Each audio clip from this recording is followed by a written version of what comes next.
أعوذ بالله من الشيطان الرجيم بسم الله الرحمن الرحيم الحمد لله رب العالمين والصلاة والسلام على سيدنا ونبينا أبي القاسم المصطفى محمد وآله طيبين الطاهرين وأصحابه المنتجبين.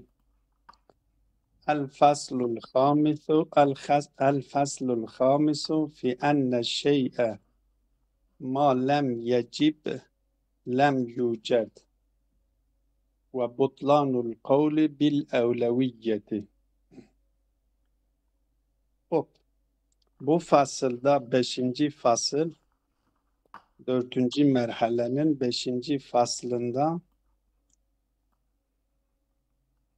biz ilk fasılda 3 maddeden bahsetmiştik.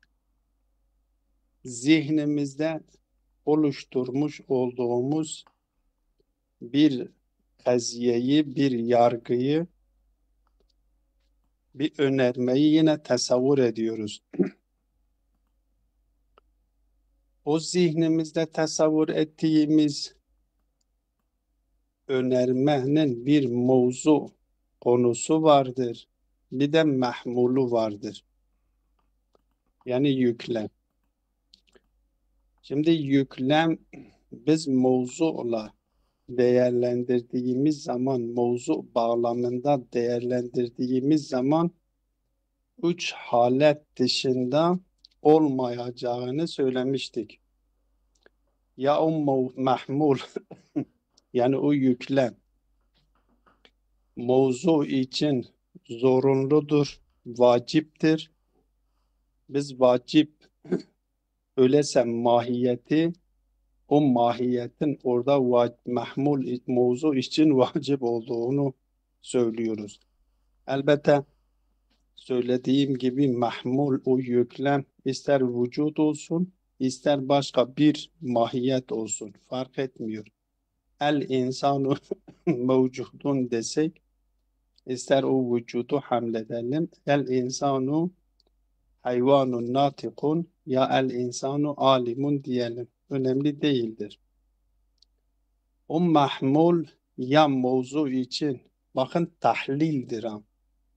Mevzu yani o mahiyeti zihnimizde tasavvur ettiğimiz mahiyet ya mefhumun ifade etmiş olduğu mana ya mevzu için vaciptir, zorunludur. Kaziyenin maddesi vaciptir. Ya o mahmul mevzu için mümtenidir, gerçekleşmesi imkansızdır. O zaman maddesi, kaziyenin maddesi mümtenidir. Ya da mümkündür. Şimdi mümkün olanını buradan bu 3 maddeden alacağımız sonuç şudur. Zihnimizde tasavvur ettiğimiz mahiyetlerin bir kısmı mümkündür. Mümkün denildiği zaman manası nedir? Yani selve zarurete ne vücub kendisi için zorunludur dışarıda ne de adem kendisi için zorunludur. Bir diğer tabirle mahiyetin vücuda ve ademe oranla eşit derecededir. Musaviyyun nisbedir. Şimdi soru buradadır. Bu mahiyet mümkün olan mahiyetler hakkındadır buradaki konu. Elbette konunun vacibul vücutla da irtibatlı olduğunu işaret edeceğiz. Yani aslında felsefecilerle kelamcılar arasında Hak Teala için vacibul vücut dediğimiz Zat-ı Bari Teala bağlamında bir yanlış algıdan dolayı bir ihtilaf şekillenmiştir ve o ihtilaftan dolayı da buradaki bu konu bağlamında da bir ihtilaf şekillenmiş oluyor. Dolayısıyla bu konuyu burada ortaya atıp bu konuyu işlemek zorunda kalmıştır. Şimdi zihnimizde tasavvur etmiş olduğumuz mahiyet, mahiyet mümkünül vücuttur. Bu mümkünül vücut olan şey vücuda ve yokluğa oranı, mesafesi eşit derecededir. Bu eşit dereceden çıkması gerekiyor. İster yokluk tarafını seçmiş olsun, ister vücut tarafını seçmiş olsun. Şimdi dikkat edin, bir teraziyi düşününüz. Terazinin iki kefesi vardır. Terazinin iki kefesinin hiçbirisinde bir şey yok. Bu iki kefesi de eşit derecededir. Bu iki de eşit dereceden çıkmak için dışarıdan bir şeyin bu kefelerden birisine yerleştirilmesi gerekiyor. Eğer dışarıdan, yani kefelerin kendisine ait olmayan, terazinin kefelerinin kendilerinden olmayan, çünkü eğer kendisi baştan beri bir tarafı yukarıda olursa, bir tarafı aşağıda olursa kimse bunu terazi olarak kabul etmiyor. Ve o teraziyle de bir şey ölçülemiyor. Yanlıştır. Terazinin terazi olabilmesi için iki kefesi de eşit derecede olması gerekiyor. Öyleyse zati itibariyle terazinin her iki kefesi eşit derecededir. Eğer birisi ağır basıyor, aşağı iniyorsa, o aşağı inmeyi ister vücut kabul edin, ister adam kabul edin, fark etmiyor. Eğer terazinin kefesinden birisi aşağı inmek istiyorsa, zati itibariyle kendisinin aşağı inmesi imkansızdır. Öyleyse dışarıdan bir şey müdahale etmesi gerekiyor. Dışarıdan bir şey kefeye konulduğu zaman o seviyeden çıkması, yani vücut olmak demektir. Eşit seviyeden çıkması, eğer o dışarıdan o kefenin o mahiyeti farz edin, onun vücut olma tarafını irade etmiş ise, o zaman vücut yokluğu bastırıyor. O mesafeden çıkıyor, kendisi vücut oluyor, yokluk devre dışı edilmiş oluyor. Eğer o dışarıdan o mahiyetin yokluğunu istiyorsa, o zaman yokluğu gerçekleşiyor. Şimdi buradaki soru şu: ittifak ettikleri kelamcılarla felsefeciler arasındaki ittifak ettikleri nokta budur. Mahiyet musaviyun nisbe ilel vücudu ve ilel ademdir. Bu noktada ikisi de hem kelamcılar hem felsefeciler ittifak etmişlerdir. Ancak burada ihtilaf ettikleri şey, bu mahiyetin bu tesaviden çıkıp vücut bulması için vücub mu gerekiyor, yoksa evleviyet yeterli midir? Eğer vücub gereklidir dersek, o zaman o ma'lulun, o mahiyetin gerçekleşmesi zorunlu oluyor. Sanki o irade eden vacibul vücudu mecbur kılmış oluyor. Bakın Zat-ı Bari Teala ile irtibatlı olan nokta burasıdır. Zat-ı Bari Teala'yı o zaman irade eden Zat-ı Bari Teala'dır. Zat-ı Bari Teala irade ederek o mahiyetin vücudunu vacip kılarak onu var ederse o zaman Zat-ı Bari Teala mecburdur onu var etmesi neticesini almış kelamcılar. Diyorlar ki eğer biz vacip merhalesindedir dersek yani o mahiyet vücub derecesine, vacip derecesine gelmeden vücut bulamıyor dersek yahut da diğer tabirle eğer mahiyet vücub derecesine gelerek vücub oluyorsa o zaman Zat-ı Bari Teala onun önüne geçemiyor. Zat-ı Bari Teala'dan mecbur olmuş neticesi alınıyor. Onun için biz mahiyetin vücub derecesine gelmeden evleviyetle o tesavi derecesinden çıkabiliyor diyorlar kelamcılar. Allame burada atmış olduğu unvanla kelamcıların bu düşüncesini reddediyor. Diyor evleviyette bu söz konusu olamıyor. Enne şey'e ma lem yecib yani o şeyi buradan mahiyet alın. Hangi mahiyet? Musaviyyun nisbe ilel vücudi vel adem. Vücud ve ademe oranla musavi derecededir. Bu musavilikten çıkması gerekiyor.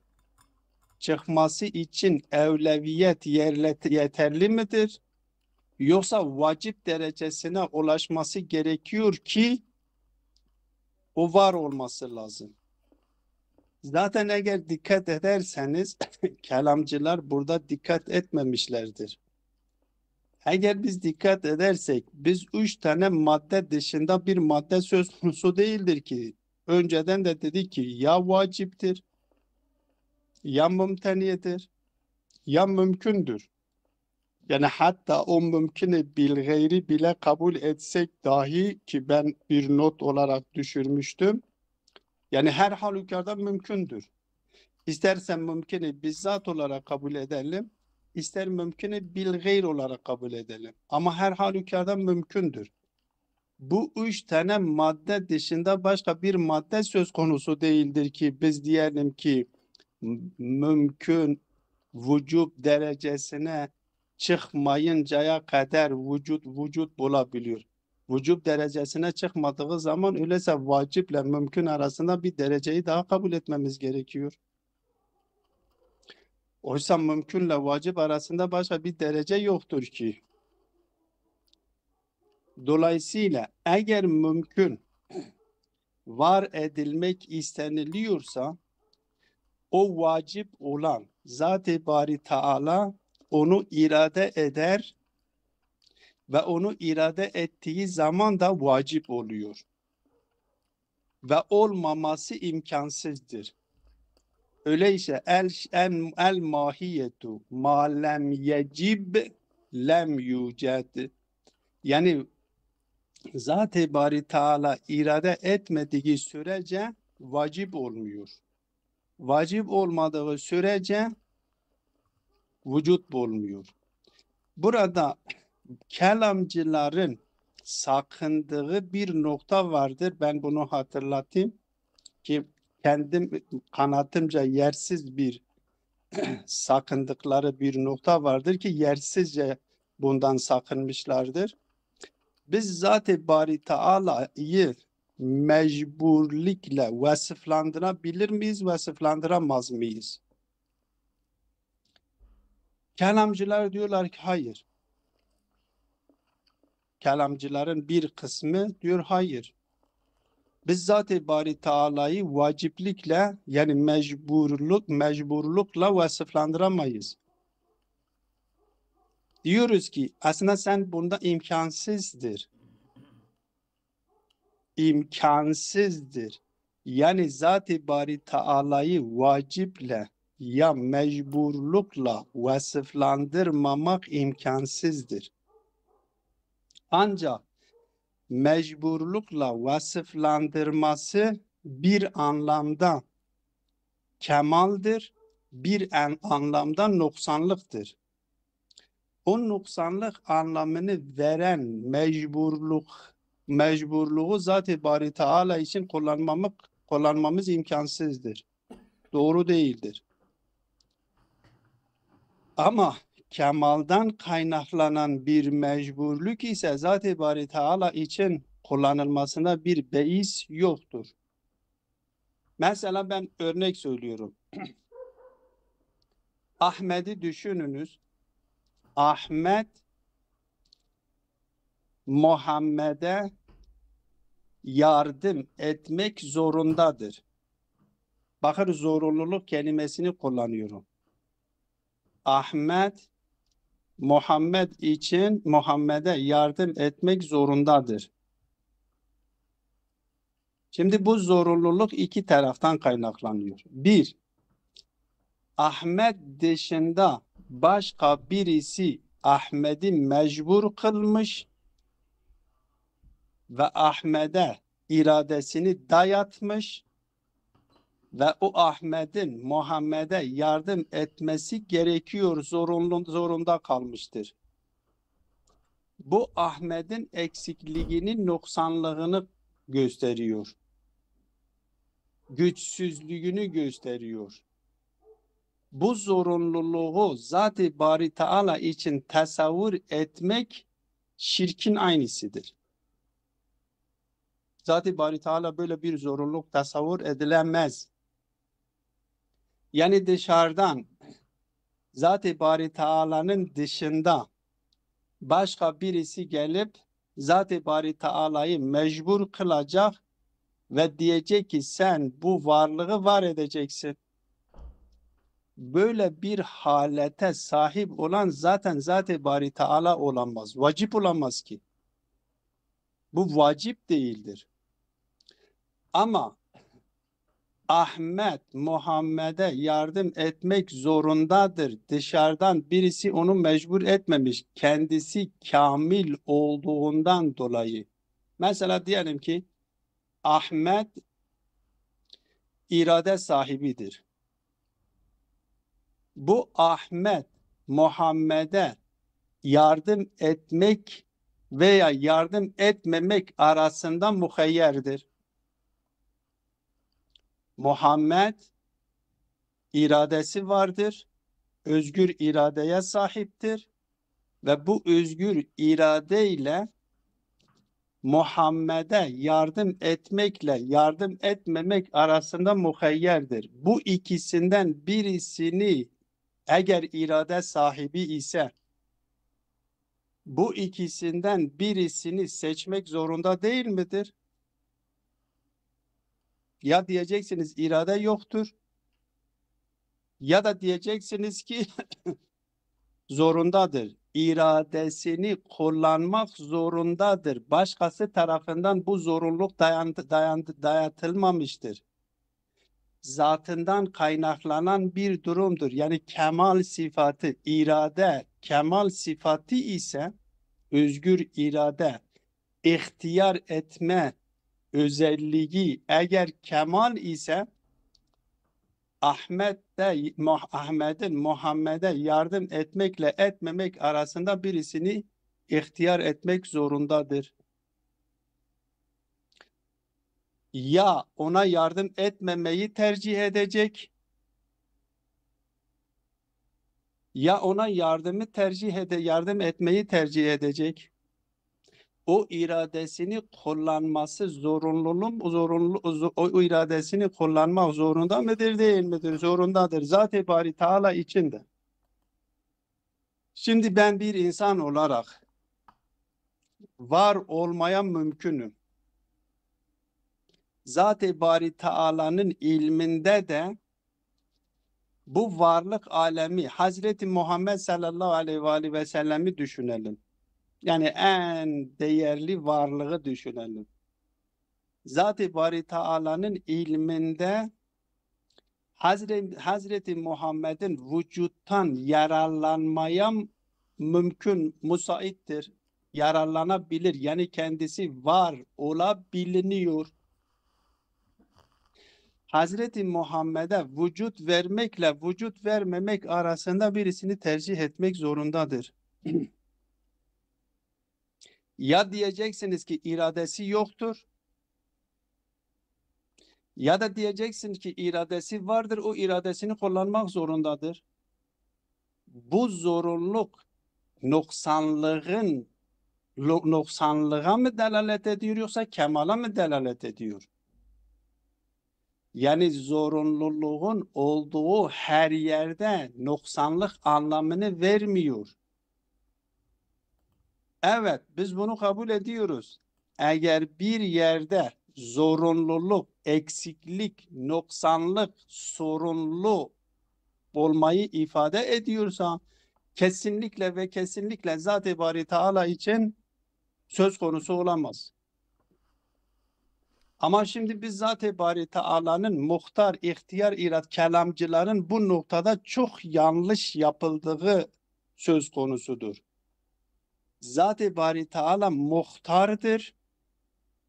Eğer Zat-ı Bari Teala'nın ihtiyar sahibi olduğunu ve ihtiyar da irade, özgür irade de Zat-ı Bari Teala'nın zati sıfatlarından olduğunu kabul ediyor isek, o zaman mümkün olan bir varlık ilminde Zat-ı Bari Teala'nın ilminde dış alemde zatının ötesinde bir varlığın mümkün olduğunu biliyor. Onu var edebilir de yoklukta da bırakabilir. İkisinden birisini tercih etmek zorundadır.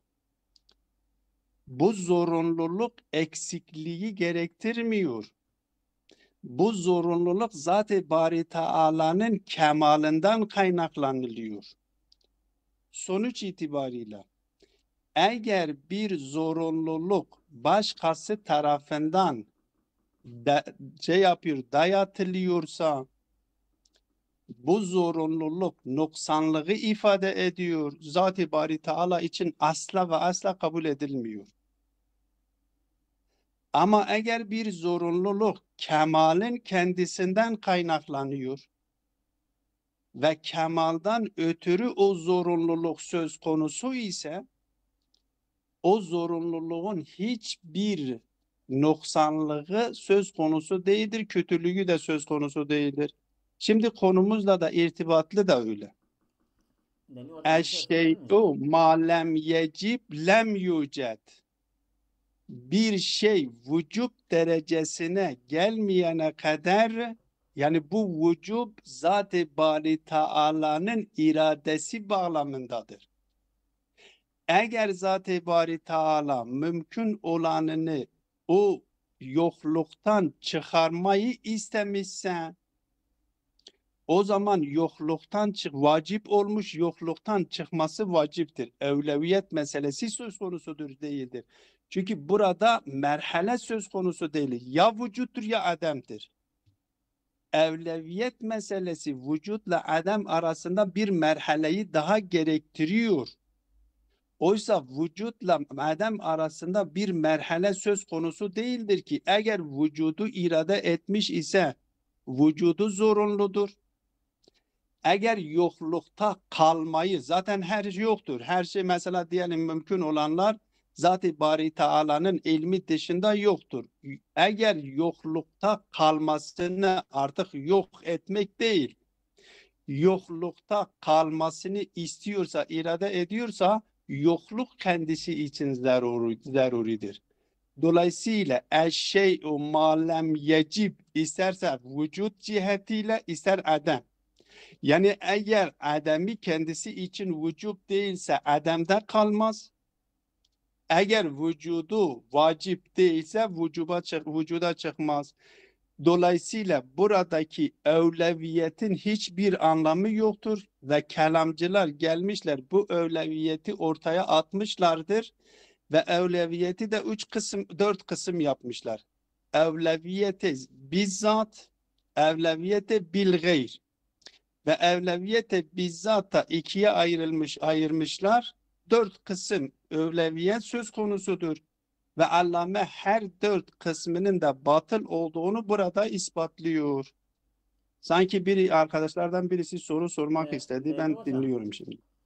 ben müsaadeniz varsa. Yani eğer Buyurun. embejin Rabbi ez Kurmancı bilmez daha rahat bejim. Eğer embejin Buyurun. Rabbi alemi hebuni li vacib be yani ji kemala vite yani uj kemaliyeta Rabbi alemiye hebun yani vücut ev yakul Xuda dibe vacib o ku Xuda evya seçmiş neke ji kemaliyeta vira nabe noksan. Eğer bir gün iraden yapmamıştır, o zaman noksanlık olmuş oluyor Ya tabii. işte eğer ev kemale yani vücut yani kemaliyet İrade. Ha Hı, o bak ikinci bir nokta hocam. hı, Özür dilerim. Evet, bu iki ben şimdi o noktaya girmedim. hı, hı. Hangi tarafı seçmesi gerekiyor? Daha yakışır ona, ben ona girmedim. Ah, işte hı, Sadece evet. buyurun devam edin. Yani mesela tagu Ahmet Muhammed gerejera yardım bike. Gerejera yardım bike ne ku zor ji dervada yekû zorlamıştı ke. Ji xwe ji tabiatê wî tê ji kemala wî tê gere bike. Gava ku gere bike û ew ku neke demek ki ew ben nuqsantî ki tê ser vê kemala wî. Alo. Sizin sesiniz kesiliyor. Ben Öyle sizin mi? sesinizi alamadım He. hocam. Yani He. mesela Ahmet ji Muhammed ra yani vacibe ku yardım bike.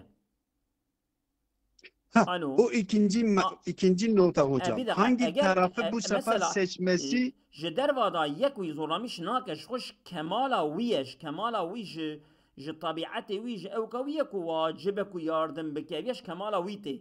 Eğer neke ava dibe ji wê kemala wî re dibe nuqsanî. dürüst. Hah. Doğru. İşte yani em demeyin mesela O ku vücut ji Ee, kemala Xwedê öyleyse tê. vacip öyleyse yardım etmesi vacip oluyor Beni da. beni. Yani vücuba vücude kemala Xwedê ne ku hinek wî zorlamış dikin ji dervada yani ku Aynen haşa doğru. Xuda Yani ne bu zatından iman? Hı.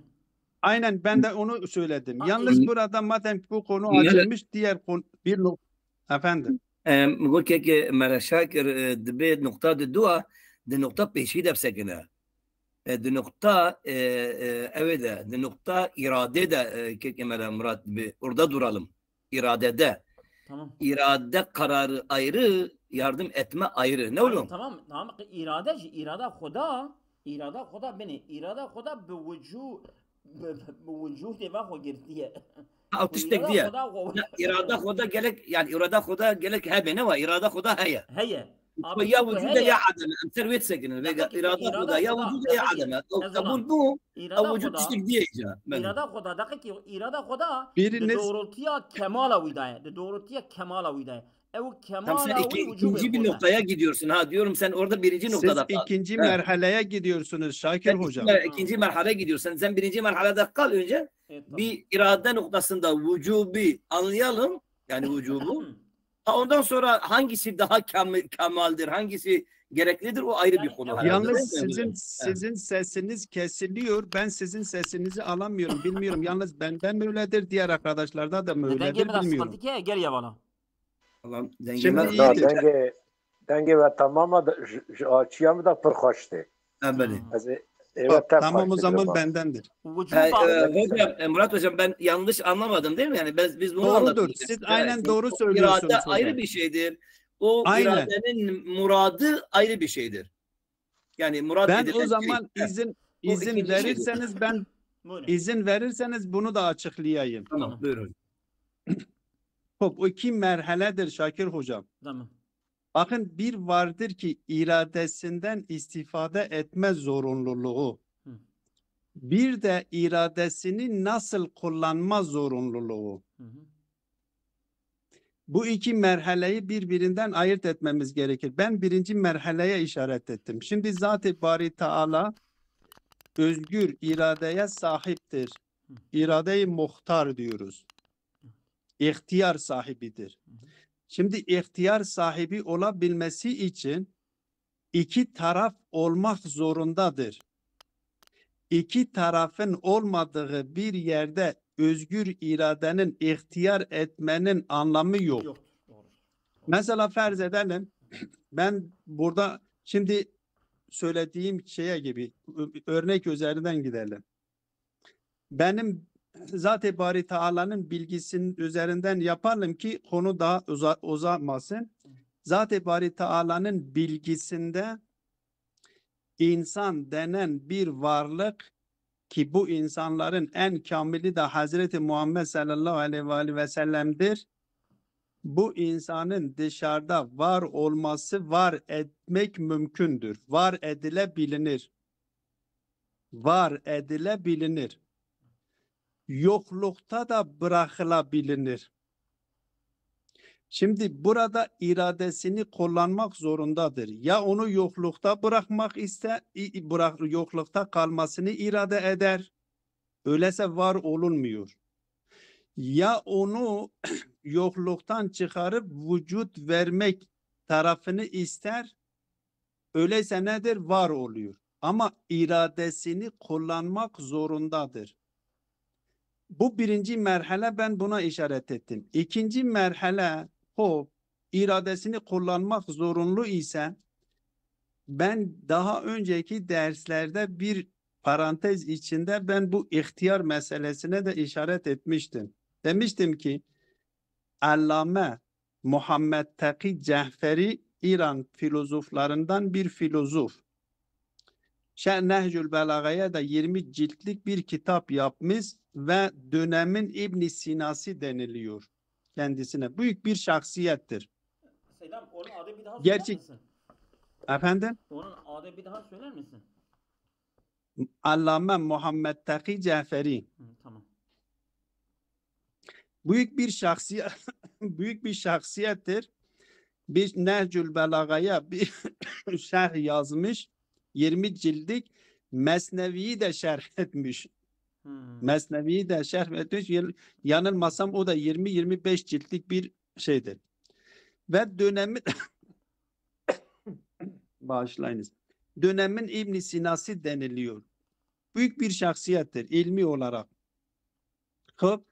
Kendisi diyor ki ben ihtiyara, niçin ihtiyar sözcüğünün kullanması için 6 ay düşündüm.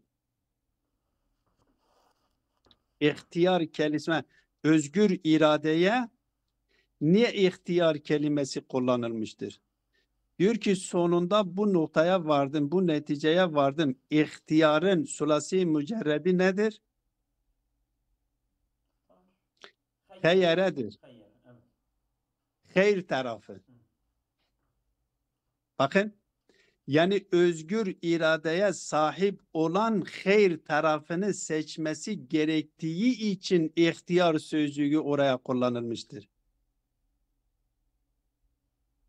Güzel bir şey nokta değil mi? Hayır kelime. Zat-ı Bari Teala kamil olduğu için iradesini kullanmak zorundadır. iradesini kullanırken hangi tarafı seçecek? Çünkü dedik ihtiyarın olduğu yerde ihtiyar olabilmesi için iki yer olması, iki taraf olması gerekir. Hangi Zat-ı Bari Teala'ya hangi taraf yakışıyor?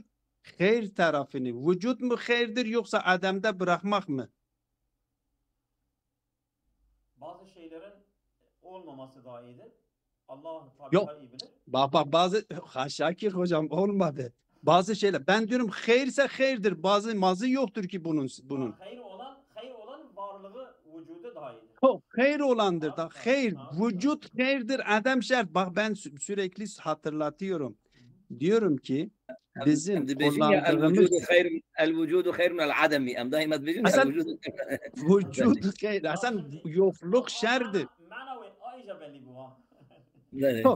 Öyleyse hayır vücut tarafını seçiyor Zat-ı Bari Teala. Zat-ı Bari Teala yakışan da budur. Hop. Tamam şimdi biz uygulayalım, metni Evet. uygulayalım. Evet. Yoksa yeter mi biz metni Evet, yarın evet. uygulayalım. Az kaldı zaten, evet.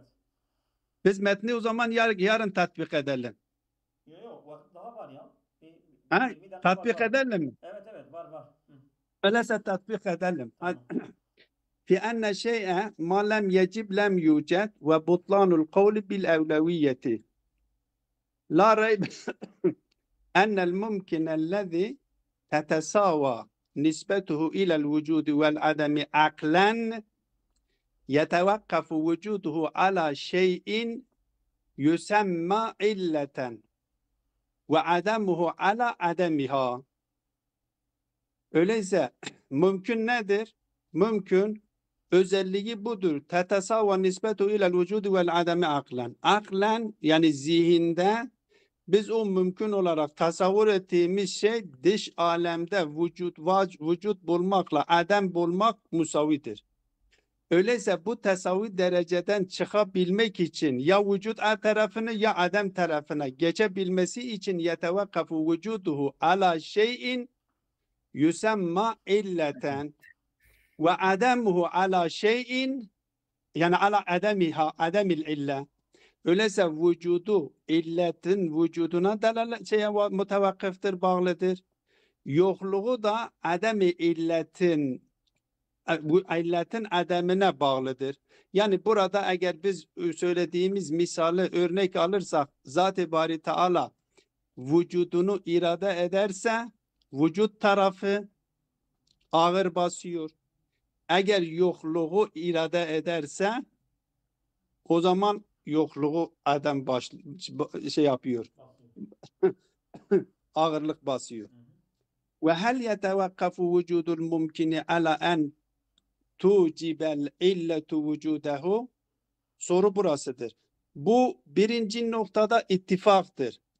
Yani mümkünün vücut ve ademe aklen oran eşit derecede olduğu noktada kelamcılarla felsefeciler arasında ihtilaf yoktur. Ancak bu şeyden çıkabilmesi için illede de ihtiyaç duyduğunu biliyor. Bu da kabul ediliyor. Ancak o illet onu vücut derecesine ulaştırarak mı yapıyor yoksa evleviyet yeterli midir? Ve hel yetevakkafu vücudul mumkini ala en tucibel illetu vücudehu ve huve el vücubu bil gayr. Yani illet onu vücub derecesine çıkartması gerekiyor ki vücub bil gayr olsun ve vücut bulsun. Böyle midir? Ev ennehu yucedu bil huruci an haddil istivai ve in lem yasil ila haddil vücub. Yoksa o istiva haddinden vücub merhalesine varmadan da çıkabiliyor diyor. Ve kedel kavlu fi canibil adem. Adem için de öyledir. Yani eğer o adem tarafına geçiyorsa vücub derecesine varması gerekiyor. Ondan sonra mı adem oluyor?